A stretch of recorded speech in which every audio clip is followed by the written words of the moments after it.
Ken? Just to close the loop on Gene's question, that was his expectation for last night's mission. Was it fulfilled in his view? As you know, all bomb damage assessment is being reviewed by the Pentagon and appropriate authorities. Larry? One more question, please. Can you tell us why Rand Beers has resigned his position as the National Security Council's chief of county? He informed the National Security Council that he would leave for personal reasons. Is his departure connected in any way with his feeling that the beginning of the war against Iraq would undermine the mission? I've seen no evidence that would support that. He has informed the National Security Council it was for personal reasons. Larry? Ari, do you read anything into the Iraqi response thus far to the attack? I mean, they've fired a couple of Scuds and apparently set fire to a couple of oil wells. I think that's a question best addressed to military analysts. I see any large number of them on TV.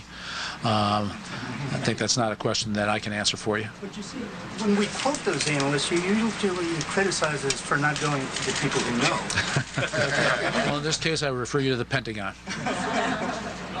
Ken? Do you have anything new on the timetable for bringing the supplemental up to, or an estimate on just how big it is? Nothing new since Ed asked the question just a few minutes ago. Yesterday, Secretary Ridge suggested that there would be money for Homeland Security in there. Can you give us an idea what kind of figures the White House is working with at this point? There will indeed be money for Homeland Security in the supplemental appropriation bill that will be sent up to the Congress. The amount of that money will be discussed when the supplemental is sent to the Hill. Dick? We're going to show you as the Ari Fleischer briefing goes on here the first battlefield video coming into us. This is from the 3rd Infantry Division, the so-called tip of the spear, the first units to breach the border from Kuwait north into Iraq. And so while you listen to Ari Fleischer, this is the video that has just come into us. Australia that are providing direct military assets, personnel, equipment, things like that. And the second question, can this war be considered a success ultimately if Saddam Hussein is not either captured or killed? Because one of the rationales going into it has been the possibility and likelihood that he one day would team up with terrorists and share with them weapons of mass destruction. Okay. The Middle East is a very volatile region. If he's able to escape somewhere, a man of his resources with the kind of contacts the U.S. government insists he had, wouldn't he then still be able to make that kind of exchange that the White House has been so afraid of all along? Okay.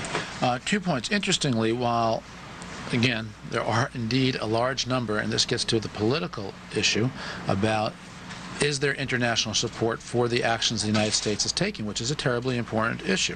Does the United States have allies in this endeavor as a measure of political support? Stated, expressed opinion from governments around the world. The answer is overwhelmingly yes, representing more than 1 billion people on all continents around the world. In terms of the combat alone equation, and I remind you, you can't have combat if you don't have overflight rights, if you don't have basing rights, etc. So it's really a broad issue. But narrowing it down exactly to the issue of combat, which is only one slice of how to measure the world's involvement. In terms of actual combat operations, boots on the ground, it's interesting because to lay out the comparison, in 1991, the United States provided in the mid-70s the percentage of the armed forces in the region itself. In this endeavor, the percentage is a little bit higher, but not much. It's comparable. It's mid-80s. And so what you can see is when the decision is made to engage in combat like this, like in 1991 or here in 2003, the fact of the matter is the United States of America does provide the overwhelming bulk of the support for the operation. That's a reflection about the capabilities, the size of our military. The President is very, very pleased to have the operations of other nations in the world, both in the military sense, in terms of the overflight rights. There are nations that have provided chemical and biological training units. They are small in number, but they're important in terms of the measurement of those countries' commitment to this cause. And so the numbers really are not that far off from what it's been before, but the numbers of the coalition, I think, are large and are growing. And that's important, too, to recognize the coalition of the willing is growing, and I'm not sure I can say that about the opposition in this case. On the second point you ask about if Saddam were to leave the country, would he be able to... you know, the issue is the weapons that Iraq possesses and whether Iraq would pass those weapons off to terrorists. I think it's safe to say that anybody who would leave the nation would not be able to leave with those weapons. So you're ruling out the possibility... The risk is that a regime led by people like Saddam Hussein would continue to work to build weapons, which then, because they are in power, they have the covert ability to pass those weapons on to others. That's the purpose of the mission. I guess my question is, though, if you were to somehow get away, wouldn't there be the possibility, wouldn't there be the fear, certainly within the CIA and the FBI, that he still had He would carry a nuclear weapon with him? No, that he I'm had not sure access. that's... No. I mean, let's be realistic. The man has a network within his own country. It'll take a while to dismantle that.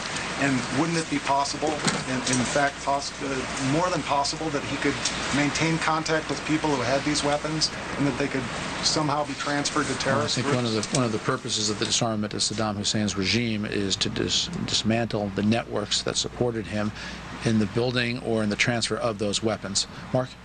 If the United States is at war, and if you assert that the United States has the right to target the Iraqi leader and his inner circle as part of command and control, does that make the President and the White House a legitimate target for Iraqis? You know, a reporter asked me that question a few weeks ago, and my answer then is my answer now. You can tell anybody who wants to know the answer to that to get their own international lawyer. I won't do it for them. Can I ask you in general terms? Obviously, we've seen tremendous security around here. Is the President confident in his own safety here? Absolutely.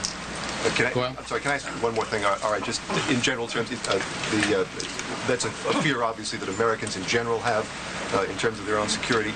We've seen the terror level go up to orange. Is there any thought that now that war has actually begun, that might change sometime in the near future? That is always a daily determination about whether it goes up or goes down. There's nothing that's been brought to my attention that would indicate it's going to do either of the above. As far as the security and the comfort of the American people in their homes and in their places of business, the President understands that for many people in this nation, this can be a tense time. The President understands that, and he's very sensitive and caring about that. The President is confident that the steps that have been put in place by the Department of Homeland Security, the improvements made to Homeland Security since September 11th, are effective, but there are no guarantees. But the President does believe that one of the most important, effective ways to protect Americans in the homeland is to stop attacks abroad before they can gather on our own shores. And the biggest threat that we worried about in the cases of Saddam Hussein was that if the world allowed him to, if the world sat on the sidelines, Saddam Hussein would indeed one day bring those weapons to our shore to attack our people.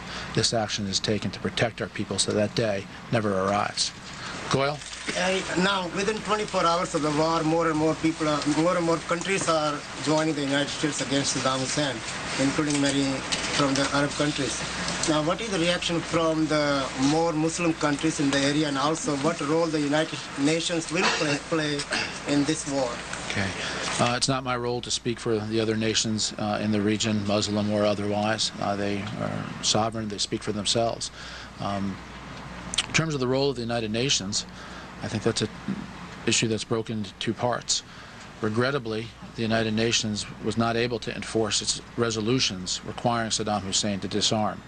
And as a result of the importance of the United Nations and the importance of the resolutions they passed calling for disarmament, force has been used to make certain that those resolutions are meaningful. The President is disappointed that the United Nations Security Council failed to act to keep the peace. Looking ahead toward the future, there is indeed a very important role for the United Nations in the humanitarian efforts and the reconstruction efforts that lie ahead.